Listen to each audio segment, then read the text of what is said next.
course, the playlist is amazing. It's studio because it's Tech Tuesday. We decided to make sure that you get to know how you can start a business, or rather, what are the nitty-gritties of having a startup, okay? Yep. We're hosting Adams Tuva, who is telling us about exactly the viability of startups. He's the founder of the Adams Group. And I'll just have him introduce himself first and what he does and what his background is. Karibu sana, Adams. Thank you very much for having me. My name is Tuva Adams Tuva. I'm the founding director of the Adams Group companies. We're in ICT, real estate, and business training. Unajua, he runs about 11 companies. 11? Yeah. That's a big portfolio. But just talk to us about yourself Okay. and how you got into businesses and then the nitty-gritties of getting into startups. Brian, I'm about to tell you not to ask me textbook questions. No, I know. Tell us about yourself. Because you were discussing that off air. Yeah. We agreed that we're not going to do textbook questions, but this is the only textbook question you're going to receive. Thank you, man. So, for starters, I was born and raised at the coast. Came to school in Nairobi, been all over the country for school. And then I started a business mostly in IT.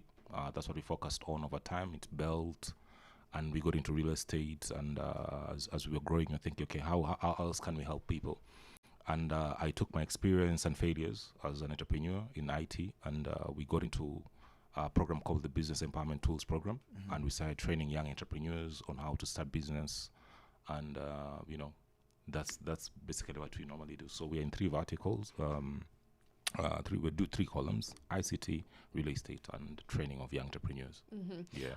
Into the startup conversation now, we often hear Kenya being referred to as, Silicon Savannah, Silicon Savannah, Silicon Savannah.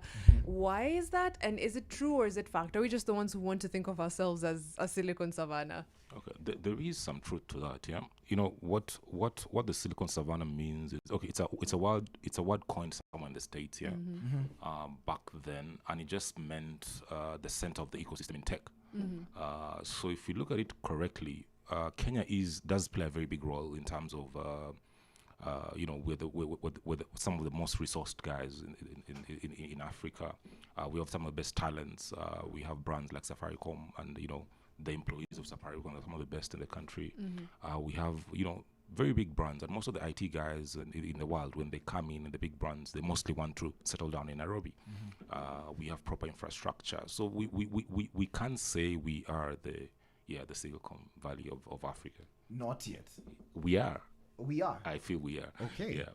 So of course, when you're starting a business, you're all excited, and probably you've just received capital, or you just saved for your capital, and it makes you feel excited. And maybe you've received a grant, and then you've started your business.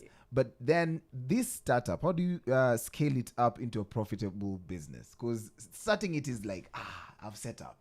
But then how do you make it profitable? Okay. I'll first of all say it all starts with the idea, even before the funding. Funding is almost number 3, right? So the first thing you need to have is the idea. It's not the most important, but it's one of the ideas. You need to have the idea. What do I want? From there, you will then figure out, okay, how do I roll it out? Do you need a team? Do I need to start it independently? So those are some of the factors you need to look at. And then what people don't consider, and is one of the most important thing, is the timing, right? So that you need to get the timing right. So a very brilliant idea 10 years ago is not the same idea now. It will not be the same idea 10 years ago. I realized that when people started the Airbnb business, no one ever thought they'll sit down and allow a stranger in their house in an extra bed, in an extra room. But, time has changed. People can now do security checks. The economy actually forces us to, adopt into such kind of businesses. So timing is normal, number one. Then, other things come in, the funding, of course. But you do realize that unlike other parts of the world, we don't expose ourselves to such kind of that's not how we get money for tech companies in Africa. Most of the time is we work hard, we get money, and the clients tell us, okay, fine, you know what, we want this product to come like this, and we shift.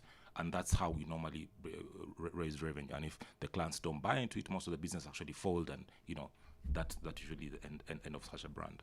Yes. When we come back, we'll get maybe a little bit deeper into that conversation, because sometimes I get the sense that maybe even profitability isn't really a goal for some startups. It's just like, rounds and rounds and rounds of funding. But I don't know, we'll get into that in just a minute. We're going back into the music with the So-So remix, the new one with Ozuna, and then some Selena Gomez and Rao Alejandro with Baila Conmigo. I hope I've said that right via my, Spanish peeps. Let us know if it's correct. I only know Contigo and I don't know the meaning Contigo. of it. Yeah, because it's mentioned in so many songs. Yeah. Tuangalie site to Google. Ah, That's our friends.